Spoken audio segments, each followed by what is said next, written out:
The following is a paid commercial program paid for by McClure Capital Wealth Management Companies and does not reflect the opinions or advice of KRLD or CBS Radio. Welcome to the Common Sense Investing, or CSI Show, with Victor McClure and Guy Allard from McClure Capital Wealth Management Companies. For the next hour, Victor and Guy will use their combined 60-plus years of experience to answer your financial questions with their own brand of plain-spoken language and hard-hitting style. Welcome to the Common Sense Investing Show. I'm Victor McClure. I'm your host. My co-host, Guy Allard. And I'm Guy Allard. And Victor, I love McClure Capital, but I'm telling you, I still think Allard Wealth Management has a better ring to it. Come on. You might be right there. Yeah. You might be right. Oh, I wanted to make sure I told our listeners. The Wealth Management Division is leaving Addison and going to the Star. The Metals Division, which is Dillon Gage, one of the largest precious metals dealers in the world, is staying in Addison. So and when they get asked if they're moving, they didn't know. All their customers call and say, "We didn't know you were moving to Frisco." It's like, no, we're not. So there's the chronological order of these things. I started working at this building in 1990. Started the business in the 80s, but in 1990 I started in this building, and I've worked for Dillon Gage. Their wealth management division had built up their other divisions like their precious metals. Well, over the years, they drifted and the metals became very large. I always managed the wealth management side, and I ended up buying it a few years ago. We were still in the Dillon Gage office, so we've always used that Dillon Gage name. And as large as the metals division is, needed more room. That's right. Spread our wings so that we can grow. We both needed more room, and we both got it. Star, here we come. So it's good. Remember, you can visit us at the Star. There's supposed to be thousands of square feet of restaurants, thousands of square feet of retail. They're all supposed to be completely done by August. I think the first tenants are moving into May, I believe. I thought I was co-hosting with Donald there for a second. Yeah. It's the greatest thing since the beginning of man. That's right. There's tours. You can see the tours. You can see where the people practice. I think we're going to throw a few seminars into their press room. So where Jason Garrett and them give a press release, we might do a seminar or two in there. They've got other built rooms that we're going to test out as they go. Always good stuff going on. I believe yesterday they had some big affair for the NFL draft. Yep. Always something neat going on. So remember, if you have any financial questions, don't hesitate to call our hotline. And the hotline will never change. That number will be the same. Though our main number will change, but usually most of our clients from the radio call into our hotline, or they can call 1-800-McClure, all of those kind of things. Today, let's talk about Trump. Came out on Thursday, or is it Wednesday? Oh, Wednesday. Wednesday, about his new tax plan. Right. There's very little not to like about the tax plan. I think there's very little of it going to pass. I'd love it to. They talked about repealing the estate tax. Yep. That's the death tax. It's 40% over your exemption amount, which is $5,490,000, I think it is now. AMT as well. And really, AMT, that's happy for me because I hit that dang AMT almost every year. But, if they remove the loopholes, you're not going to be cutting your 39%, or in this case, 35% bracket down to the 20s anyway. No. So there's 3 brackets they want to introducing instead of 7. That's right. For people that make in between, it's weird. I looked at it before, but I haven't checked into this one because I always look at those things. Obviously, I want to make sure if I'm paying less or more taxes. For some people making, say $200 to $500, I think it might be kind of neutral or maybe a little bit higher because you'll start getting into higher tax brackets a little bit sooner. But for other ones, it's going to be significant tax savings if it goes through. I just haven't seen anything, and this Congress is so deadlocked to do anything. It's going to be tough to get everything through. You don't even get to the Senate yet. No, I do know. That whole the thing. The Senate's much more moderate, right? Yep. They're going to chop it up. So you got to go, who's ever controlling Congress, hard right, hard left to get it through Congress. Then you got to go to get it through the Senate. You got to water it down again. That's right. And then after all that, if the president's okay, he signs it, or she signs it, whoever, right? When our forefathers put all these things in place, why they did it, and it made sense, and you got to have an agreement and a quorum and all of that. But nowadays, it just seems like it's impossible to make any headway. I know I've always gotten this argument from my son. He lives in New York. Some of my best friends, because I was in the military in California for years. Sure. And they say, well, you should pay a little more taxes, right? And I was always wondering, these guys are paying high state tax and high federal tax. Right. So how could they be okay with more tax? Well, the state tax is a deduction from your federal, so they're not paying a penny more than anybody in any other state, all right, as far as income tax. And our sales tax is the same. So that's right. Then we've got a sales tax on top of that. There's some will say that our tax is higher when we couldn't deduct the sales tax, but right. now we can, all right? But eliminating that, it really only hurts the blue states because those are the ones with high state tax. Oh, yeah. And so I'm wondering if they do get rid of it, are those people now going to say, something? We do think lower taxes are good now that they're not writing off 100% of the state tax. I don't know. The Democratic congressmen that were for something a year or two ago seem to be 180 degrees turned now. I don't think they're ever together except for their hatred of Trump. I think they're pretty much unified on that one deal. I think I don't, like I said, infrastructure bill. Infrastructure bill is 100% tailor-made to Democrats. Absolutely. And if Trump brings it up, I guarantee they'll all say, no way. No way. We can't afford it. It'll increase the budget. Right. And they've been begging for it for years. That's exactly. Just the way it is. Yeah. But they're talking about doubling the standard deduction, which pretty much helps every single human. Yeah. Even people that always itemize. If you start getting to 20-something thousand a year standard deduction per person in your family, you might not be itemizing anymore. And getting rid of the marriage penalty, there's a few things. Oh, yeah. Max corporate tax rate of 15%. That makes me jump up and down and scream. Hallelujah. The reason is, what they're talking about is small businesses like myself. I'm an S corporation, and I pay 40% tax on anything, business or personal or whatever. And they're saying that hinders America. I told him personally, I'll hire 2 more people. You lower my tax to 15%. I'll create these jobs right now. 2 jobs. So those are what have floated. I have no idea what's going to. Somebody tell me, should I not do my estate planning? They brought up repealing the estate tax in the last 20 years at least 15, 20 times. And so I have no idea.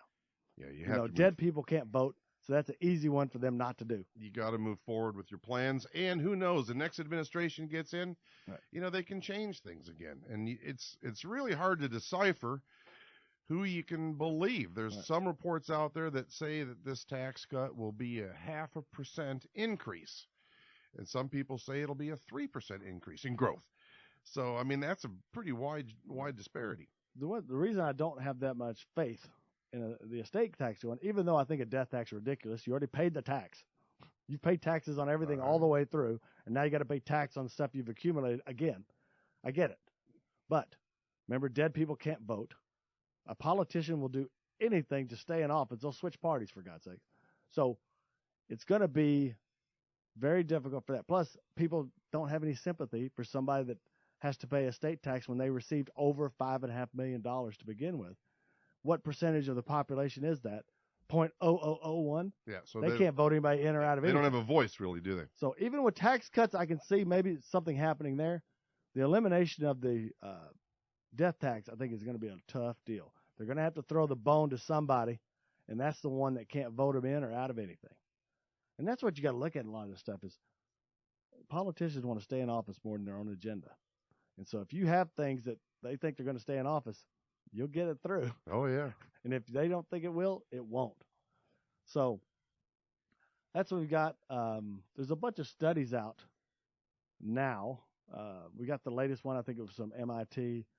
The government is trying to put annuity options into 401ks.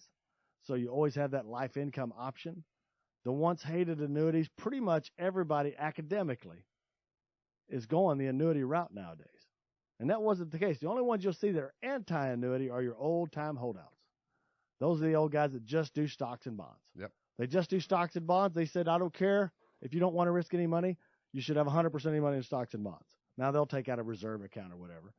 And they say, nope, this is safe. And I'm like, well, interest rates go up, bonds go down. Market's gone up 8.5 years in a row. It's never made 9 years that I know of in history, in 100 years anyway. I said, so protecting that money is not, nope, stocks and bonds for everything. I love stocks and bonds. We have a great managed program that does stocks and bonds, but it's different. As it's in every sector of the market that's going up. Any sector goes below its moving average, it's out of that particular sector. And so it's designed to ride the wave. I don't know how long this party's going to go, right? But as soon as it starts turning, it pulls you out automatically. That is a defensive type of program. I'm not buying and hold and just risking it all when the market's gone up over 8 years already. And for the right percentage, we have our clients in that. That's right. We believe that once your bills are paid, the stock market is the best thing to help fight inflation long term. But the stock market was never designed to pay your bills, whether it's dividends, whether it's selling growth stocks to pay your monthly bills. Either way, it was never designed that. And not too many advisors would say that with a straight face. We got a break coming up, folks. Stay with us. Remember, if you have any financial questions whatsoever, give us a call at 972-715-2424 or go to our website, ilovemyretirement.com. Stay with us, folks. You're listening to the Common Sense Investing Show on News Radio 1080 KRLD. Welcome to the Common Sense Investing Show, where your investment strategy is always based on facts instead of some sales pitch. Here's Victor McClure and Guy Allard. Welcome back to the show. All right, there was an article from Realty Shares that was interesting. It was talking about what was the best investment. Here's what they asked people, okay? They asked, I don't know, about 2,200 people. They said they chose stocks, real estate, commodities, bonds, cash, oil, gas, cotton, all those kind of things. What has been the best performer this century? I would think the consensus would say stocks. 25% said stocks. 16% said real estate. 9% said commodities. 6% said cash. I don't know what dummies they talked to. He said cash outperformed everything. 0.01. Maybe they got a different account I've got, right? 3% picked bonds. The truth is it was real estate. The one thing they did, though, is weird. Remember, we've talked about the last 17 years, the market has made 4.06% a year with dividends. With dividends, that's right. And in this study, they said the market, since this century started, was 5.36%. And I'm like, I'm a math guy. I really don't make math errors like that. I might make grammatical errors all the time. It's 25%. I go, well, they started at December 30th of 2000. Instead of starting at January 1st of 2000. Right. They wanted to make the stocks look a little bit better. Yep. And so, because somebody told me they didn't believe my 4.06, I'm like, it's the exact number. I go, that's with dividends, by the way. And dividends were about 2% of that a lot of times. You know, and a point worth mentioning, just to sidetrack you, Victor, if the market makes 4.06 for the last 17 years and you withdraw 4%, you should have what you deposited 17 years later, right? That's right, and you do not. But you don't. You have about half because of drawing when the market's down and drawing when it's up and the way the math works. And it hasn't gone down in 8 years. Yeah, it's not like what you think. If you have one significant down year at this point on your 18th year, you'd have about a third of what you started with. That's right. Just taking out 4% a year. So you can't even take out what you earn when this comes to the stock market. You cannot. Doesn't make sense, does it? No, because you're taking money out in down years, and it messes up mathematically. It's kind of all stems from if you take out 50%, if you lose 50%, it takes 100% gain to break even. It all stems from that. But you cannot take out anywhere close to what you're actually earning to keep your principal intact because of the volatility of the actual market itself. You can do it if it was a bond or a CD, yes, a fixed annuity. That could keep the principal intact. No fluctuation. That's right. Absolutely right. Because you're always taking income out of the set amount. If you need $50,000 a year and you got $1 million, the market's dropped in half, you're taking $50,000 a year out of $500,000 now. That's what screws up all the math. So I don't care what its average. I had 3 people in my office this week. I asked them all the exact same thing. What do you think the market's done? One said 17% a year this century. Right. Another one said 6, and another one said 9, when we know it's 4. And I go, yes, you made 4% over the last 17 years. The last 6 or 7 years, it's made like 15 or something, really high. You just forgot right before that you lost half your money. When you add it all together, it's 4% for Now 17 years. think about it. If you followed the basic textbook stuff from the College of Financial Planning and you took your age and you subtracted it from 100, say you're 50, and you had 50% in the market like they recommend and you had 50% secured, you didn't make 4%, did you? Because the secured stuff was probably making a point or two, so you probably averaged 3%. It's been tough, and that's why we've seen some of the things that we have. Well, depending on which study you look at, 75 to 90% of all investors do not equal the S&P. Right. The S&P made 4.06, so 90% of the public made less. But it's hard to tell. You don't remember. Plus, you're adding money into 401ks. You're doing all these things that would skew what you think it actually did. That's right. And so that's what I try to tell people. If you can get, say, 4 to 7% and never risk any money, it ain't that bad. It really isn't. If you can get a good, steady, reliable income, it's not that bad. People have, they just assume too much. I want to make this, I want to make that. But yes, the top performing asset this century has been real estate at about 10.7%, something like that, a year, which is really good. So one way to think about it is everybody's going to rush and buy real estate now, right? More than they are. That's right. That's when it usually crashes. And you'll hear all the real estate people really touting these numbers. Because remember, 10% a year, if you use that rule of 72s, right? That's 4 times your money in 14 years. That's really, really strong. And if you think about investing in real estate, what is usually your largest investment or your largest piece of the pie? It's usually your home. Yep.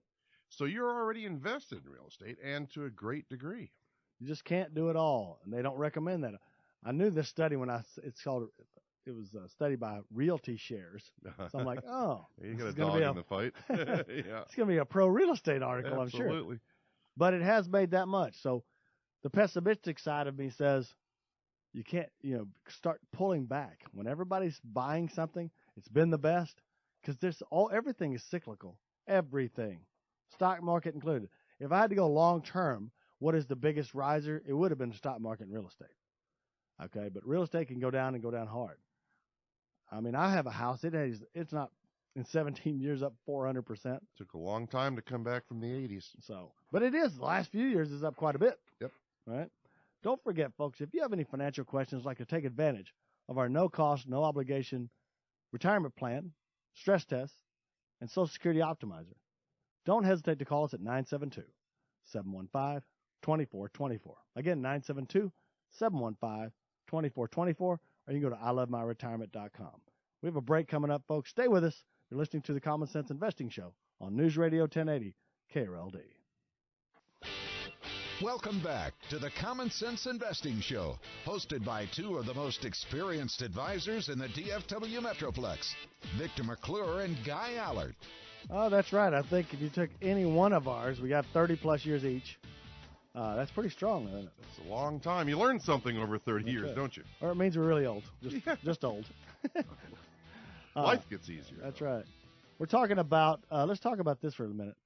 It's millennials. I make fun of millennials every once in a while. Oh, let's pile on. Go ahead. Here we go. It's fine. But there's 92 million of them. Snowflakes. It's the second one. That's right. They're special snowflakes. If they just want it, it'll happen. You don't have to work hard. Just want it. Invest in silly putty. But it's a weird dynamic that is coming out. There's a study after study that's showing millennials are almost like depression babies because they were raised when the stock market in the early 2000s was going down or very volatile. And so the average millennial is only 20-something years old. Right. But they only have a 30%, if they have any money, right? Only have a 30% allocation to stocks. That would be the normal portfolio of a 70-year-old. And I believe they're not contributing to their 401s as much as they should either. No.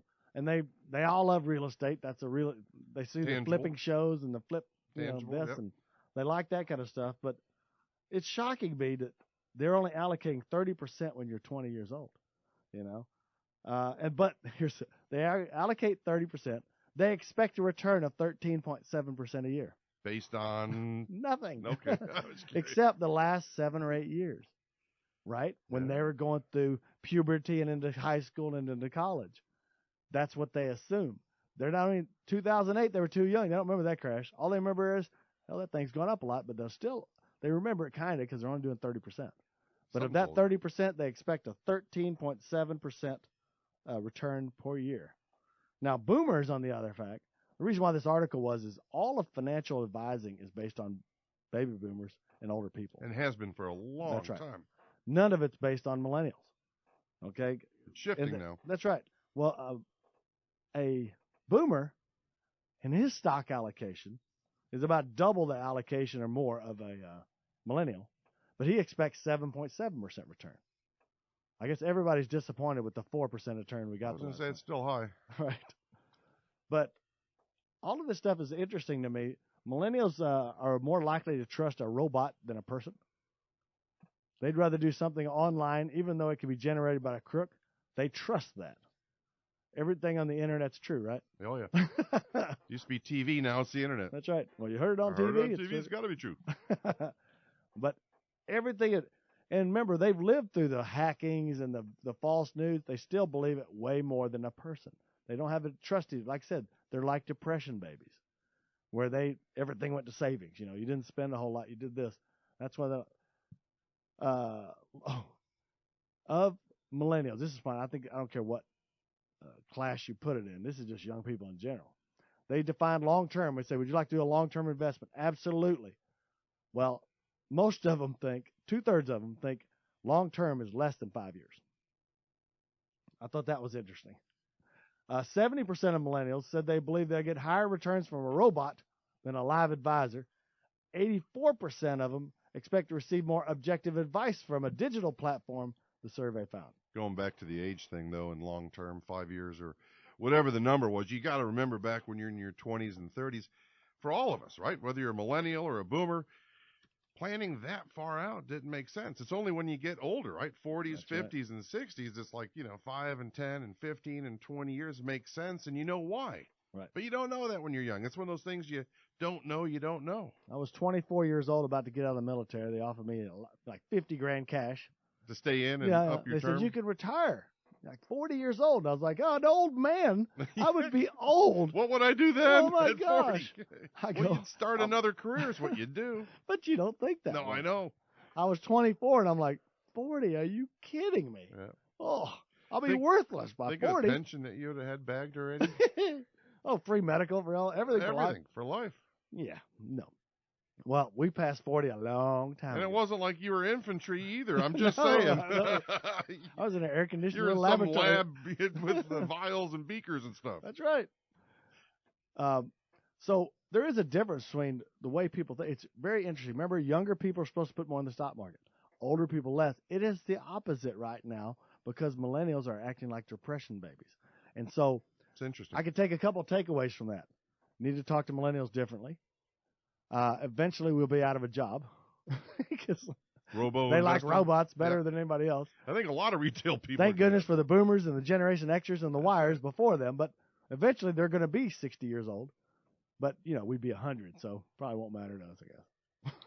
I fielded a lot of questions and a lot of calls that I don't think a robo-investor could do every day. There's experience. Nobody can ever tell me experience doesn't matter. I'm telling you right now, if you had to have heart surgery, and the guy comes out there, a kid just come out of an Ivy League college, he goes, this is my first heart surgery. I'm so excited. But I got all the latest knowledge. That's right. I'm going to run the hell out of that place. If a guy goes, well, I've done 20 of these this week. This is my 4,000th procedure. I've never had a problem. Hey, this is the guy. All right. Remember, if you have any financial questions or like to take advantage of our no-cost, no-obligation retirement analyzer, stress test, Social Security optimizer, don't hesitate to call our hotline, 972-715-2424, or go to ilovemyretirement.com. Stay with us, folks. We got a break coming up. You're listening to the Common Sense Investing Show on News Radio 1080. Welcome to the Common Sense Investing Show, the home of plain-spoken, no-nonsense answers to your financial questions. Welcome back to the show. Well, we developed this show to answer your financial questions. And so anytime we have questions that come in from personal interviews, the phone calls, the emails, we get them faxed, if I know it's going to appeal to a broad audience, I'll share it with you. And so let's go ahead and go to questions. Guy, what is our first question this week? All right. First question may take the rest of the show. It is, how can I eliminate the estate tax if I want to give my firm to my employees? All right, let's define estate tax. Which first. is what you're going to do, yes? Yes. Now, let me define what estate tax is. If you pass away and leave over, it used to be $1 million, but now it's been permanently marked at, say, $5.5 million. $5,490,000. Unless it changes, which it can. It's supposed to go up with inflation. So if you leave more than that, your heirs owe on the next billion, I think it's just $1 million, 40%. So even though you built this business, paid all the taxes along the way, 40% is going to has to go to the government if you pass away. And a lot of people think that's unfair. That's why Trump came out this week, said we're going to abolish the estate tax. I gave you several reasons why they probably won't. Dead people don't vote. There's not enough people that receive over $5 million to vote them in or out. That's a sacrificial lamb, in my opinion. And we've talked, even though I think it's unfair. We've talked about it many times, but in the effort to beat a dead horse, one of the first and one of the old examples was, I think, Joe Robbie Stadium in Miami. At that time was a huge deal, like the Jerry Jones $1 billion. It was worth $200 million. Right. And the kids inherited that. And in order to keep it, they'd have to come up with, let's just call it 50%, not Right. the right It used number. to be 55%. Yeah. So they inherited a $200 million complex. They've got to pay $100 million or sell it. So what'd they do? They had to sell it. They didn't have $100 million. people don't realize when, like, Jerry Jones took over the Cowboys, they were in bankruptcy. Yeah, it was They tough. were, He the says whole- there was tough times. No, yeah, the whole NFL was losing money. It was just like it was a toy for rich people. None of them were making money. That's why I admired Jerry Jones so much. He came in there, changed the whole culture, and now they're making more money than they've ever had. These are actually big money-making entities instead of a toy for rich people. They followed his lead in many occasions. Oh, yeah. I remember when he first said, the official thing is Coke. Well, Pepsi's my stadium. I own the stadium. That's right. It's beautiful, but that's what changed the whole world. They started, I think he was the one that said, put television cameras for the draft day and stuff. Look how huge that is now. Oh, I right? didn't know that. Yeah, he's done a lot of great things for the NFL and things. But we're back to the estate tax. That 40%, it used to be 55, Right. and it used to be 55 over $1 million or so. So it's 40%. It's not an issue if you leave a bunch of cash. Honestly, if I left $10 million cash to my kids and they had to pay $4 million in taxes, it's not that big a deal. It's not, but a business is different. You might have a business worth $10 or $20 million, and you can't get $5 or $10 million out of that for estate tax. It doesn't make that much money. Nope. You have to do something, get a big giant loan that's going to, your bottom line, you might not have that much margin. So there's a lot of, if you got a farm, remember land has gone up so much. This old farm might have bought $500 for 100,000 acres, 50 years ago. But now they got a farm that you're not really making money with it. It's just, it passed down. That every time the person dies, another 40% has to come out. And where are you going to get it? By selling part of the land, right? You have to. Because it's not making any money. So this happens all the time. Now, sometimes the IRS will work with you. I was talking about this. Say that again. They give you a little bit of extension or whatever, but it's 9 months is the number. Okay? So a lot of people say, I'm going to put my money in a trust. I'm going to put my money in this partnership, and that's going to eliminate estate tax. There is no way to eliminate estate tax. Impossible. Will not happen. All you do is transfer that risk to someone else. I'll give you an example. If you could just put it in a trust or a partnership, when you get old, the government would never get their estate tax. That's right. Everybody would do it. Yep. Right? They don't care. You'll still pay the estate tax. But what people do is you can gift parts over time. That is another added exclusion on top of your first 5.5. You can buy an insurance policy. Let's say you've got $5 or $10 million worth of estate tax. You might be able to buy an insurance policy for a couple $100,000 a year, and to cover that $5 or $10 million in tax. That's right. So the question of the caller was, I want to give it to my employees. How do I give the estate tax? Probably an insurance policy would be the most. Now, there's a lot of different kind of insurance policies. You have to do a permanent one. You don't want to do a term, because if the owner lives past, say, 75 or 80, and that 20-year term goes up, expires. That's right. Try to get insurance when you're 85 and see how much it is when you need $10 million worth of insurance. And not that they won't raise it anyway Oh, as yeah. we get older. They'll let you buy it. Yeah. But it was 100,000 a year. Now it's 10 million a year because you got a short life expectancy. Well, you're getting right? old, dude. That's right. So it has to be a permanent policy. You could do the smaller ones, the guaranteed universal life. That's the almost all going into life insurance. That's going to be the cheaper way and most way people take. But you can still do the others, the index universal lives and the other. Whole life doesn't work as well because if you miss a premium payment, you've lost everything. So, but universal life of all types are fine. But there is no way to get out of paying estate tax except for transferring and gifting. And I'll interject briefly, if you're worried about it lapsing, you can always set up an annuity, 5 years to pay 5 payments, or do some other things so that everything is put away and wrapped up nicely. And you have a lifetime gifting exclusion, so you're not giving away your $10 million company. That's right. There's just some you can give away. It's up to $14,000 a year right now. So, per spouse. So if you have two, both of you could do that to one person. And remember, when you have a spouse, it's after $11 million that it goes. And I know a lot of listeners out there, we have, supposedly the second biggest audience on the weekend, don't have 10, 11 million miles, not going to inherit it. But it is interesting to me that you can build a business and become successful and somebody takes half of it afterward. And then that goes again and another half goes away. Well, we got a break coming up, folks. And we're going to answer more of your financial questions right after this break. Stay with us, folks. You're listening to the Common Sense Investing Show on News Radio 1080 KRLD. Welcome back to the Common Sense Investing Show, hosted by two of the most experienced advisors in the DFW Metroplex, Victor McClure and Guy Allard. Welcome back to the show. Today we're going over your financial questions. Remember, if you have any financial questions, let's say you'd like somebody to look over get a second opinion on your portfolio. We have more experience than almost anybody out there. We're more than happy to give you an objective opinion of what you've got. Make sure you're not making those irreversible mistakes. Guide you along the way. Our number is 972-715-2424. Again, 972-715-2424. You can always go to our website at ilovemyretirement.com. All right. Remember, our name has changed to McClure Capital. Our investment advisor, our registered investment advisor, a legal fiduciary, is called McClure Capital Advisors. And so the website's in the middle of changing. It just takes me a little bit.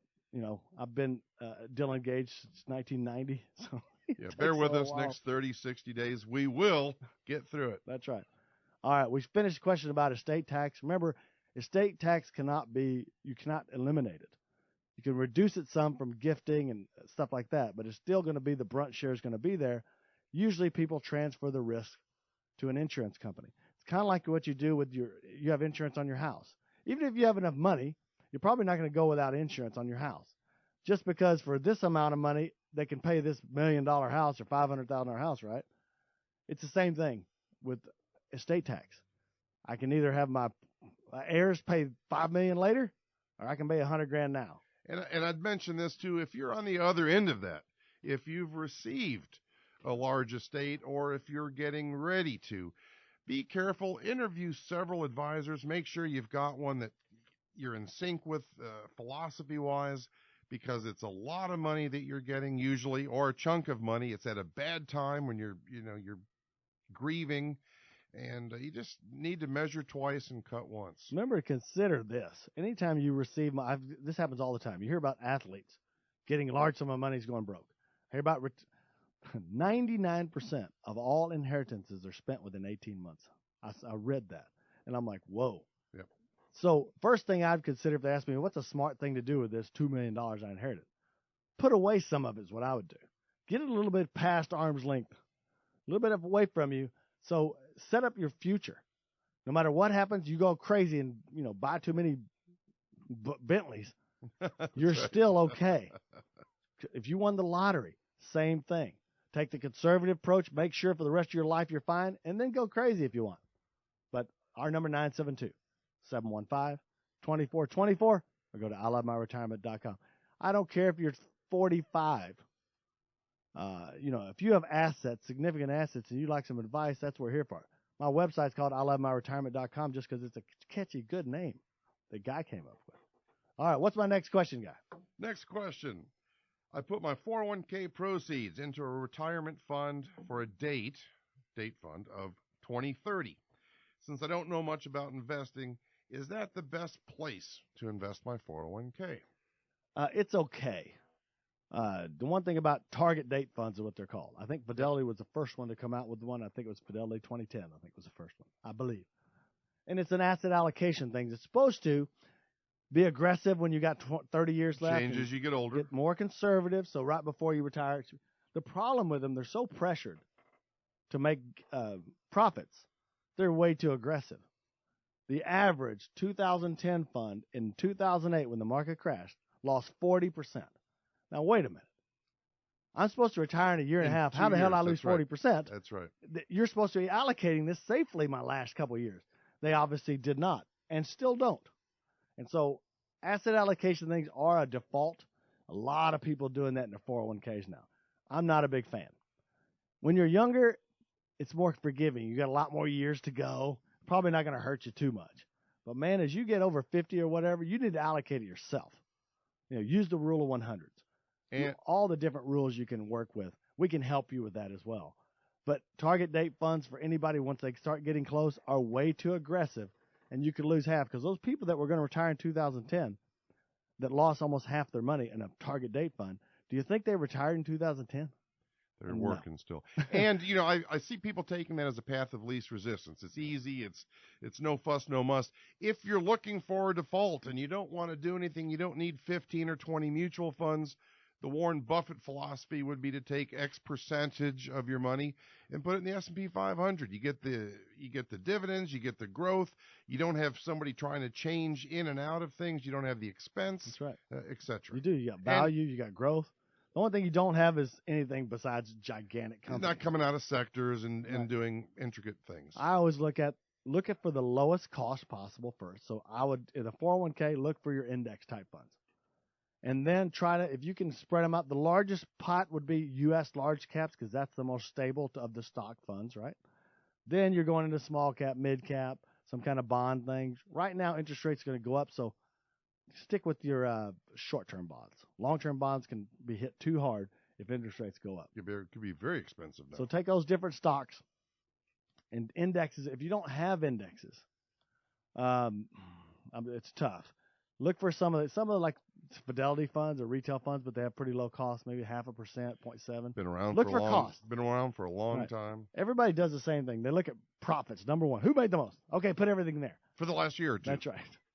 And remember, if you buy the top 10% of mutual funds, within 5 years, this old saying has been, you'll own the bottom 10%. That's right. It's always the same because you're just chasing the return. Stick with fees first. Get the lowest fees in a 401k. Now stretch it out between other asset classes, because what happens is you'll see people buy this growth and income fund, this S&P 500 fund, this other fund. They own the exact same stocks, just in different packages. Well, that's our show, folks. I want to thank everyone for listening today. Don't hesitate to call us. If you'd like to take advantage of any of our services here, a second opinion, a retirement plan, whatever you like, we're here for you. 972-715-2424. Again, 972-715-2424. Or go to ilovemyretirement.com. I'm Victor McClure for Guy Allard. We always appreciate your time.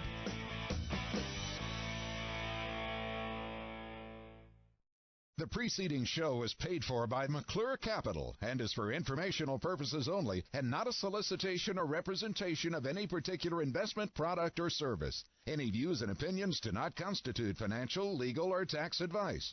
Consult with your appropriate professionals before making any investment or savings decisions. Always consider your risk tolerance, time horizon, and objectives in making any financial decisions. There is never any guarantee of future success or performance. The preceding was a paid commercial program paid for by McClure Capital Wealth Management Companies and does not reflect the opinions or advice of KRLD or CBS Radio.